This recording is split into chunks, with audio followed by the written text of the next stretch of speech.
It. People of color, American citizens who are brown, who are yellow, who are black, et cetera, stand up. To destroy our country well, the gentleman related to chairs. I will not yield to you on this subject, period. Well, it's offensive if you can't tell. Thank you. Silence, the time is mine. Imagine what it looks like when Congress completely loses control.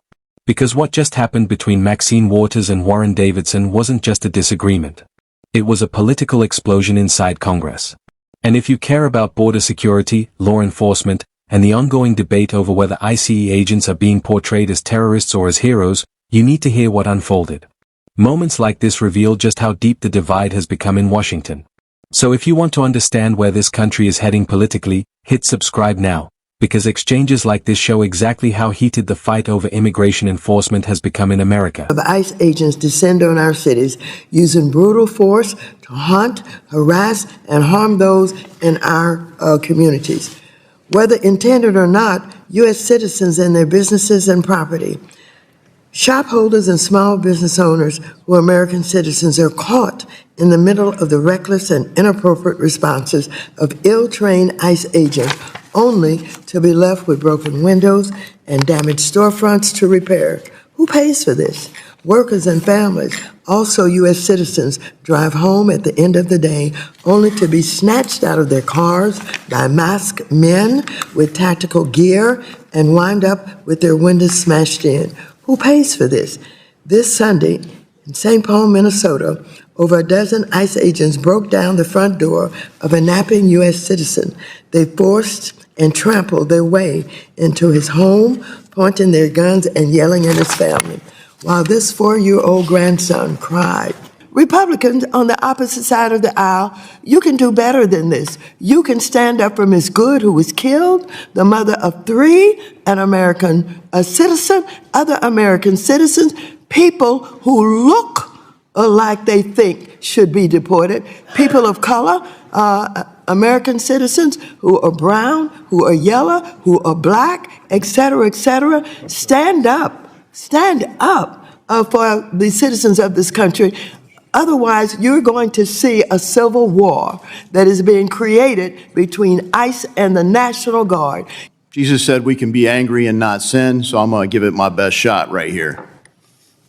The amount of red herrings and false stuff that's being spewed for the premises behind this amendment is offensive.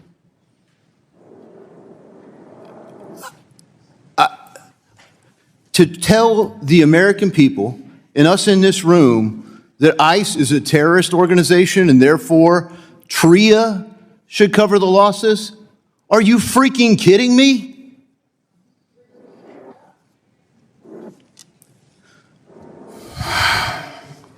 If you look at the proximate cause, you talk about the laws not being followed.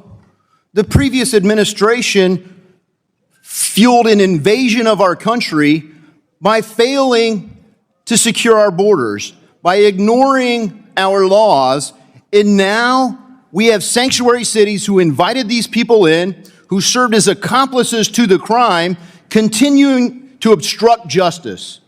The reality is Alejandro Mayorkas and all of his accomplices should be on trial today.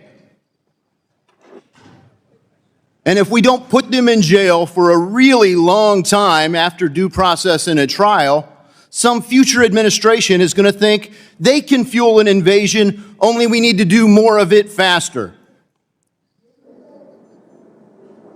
Now you get mad because ICE is enforcing the laws that the previous administration failed to enforce and want the government to cover for your game. The invasion you're fueling of our country, it's treason. It's treason. And it's a complete waste of this committee's time to even bring it up, to try to grandstand over your fake agenda to destroy our country. Well, the gentleman related to chairs. I will not yield to you on this subject, period. Well, it's offensive if you can't tell. Silence, the time is mine. The time belongs to the I don't care whose time it is. the general order. Remember January 6th? Ladies and gentlemen, the time belongs to the gentleman from Ohio. TRIA is a program that I support. Every contract I've entered into has a force majeure clause. And there are acts that are unanticipated, that are hard to insure the risk for.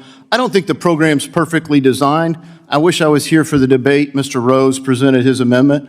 I don't think I agree with the points, but I do think, hey, we probably don't have a perfect terrorism risk insurance program, but I applaud Mr. Flood, Mr. Cleaver for working together on a reauthorization. That's what we should be focused on today. The idea that we would defund ICE is probably about as dumb as defunding the police, but Minneapolis wanted to do both. And so, yes, I hope those people are held accountable. But the Financial Services Committee is not the committee of jurisdiction for that. So if you want to do that, go to one of the other committees, do your grandstanding somewhere else, and quit wasting our time in this committee. I yield back. Now let's break down what actually happened. Maxine Waters stood before the committee and described ICE as if it were a rogue force targeting innocent families. She spoke about masked agents breaking windows, forcing their way into homes, and frightening communities, repeatedly asking who should be held responsible for those actions. She even suggested that some ICE operations could resemble acts covered under terrorism insurance programs. That's when the tension in the room exploded. Warren Davidson stepped in and immediately challenged the premise, saying the comparison was not just inaccurate but offensive. In his view, enforcing immigration law does not equal terrorism. According to Warren Davidson, the real problem wasn't enforcement. It was years of what he described as border negligence by leadership in Washington.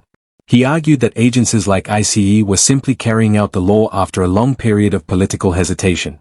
During the exchange, Maxine Waters warned that if tensions around immigration enforcement continue escalating, the country could face dangerous confrontations involving ICE, the National Guard, and local communities. Warren Davidson fired back by saying defunding ICE would be just as reckless as the earlier calls to defund the police. The argument ultimately revealed two completely different visions of the country. One side views aggressive immigration enforcement as government overreach, while the other sees it as essential to protecting national sovereignty. The debate even expanded to the broader political landscape, with references to policies tied to Donald Trump and the possibility of stronger federal authority if immigration conflicts continue to escalate. What started as a committee hearing quickly turned into something bigger, a preview of how immigration, federal power, and political accountability will likely dominate the next election cycle in America. And when lawmakers begin using words like terrorism and treason in the same debate, it signals that the disagreement is no longer just about policy, but about how the law itself should be interpreted and enforced. If you want more breakdowns of moments like this, make sure to like the video, subscribe to the channel, and share it with someone following the latest political battles in Washington.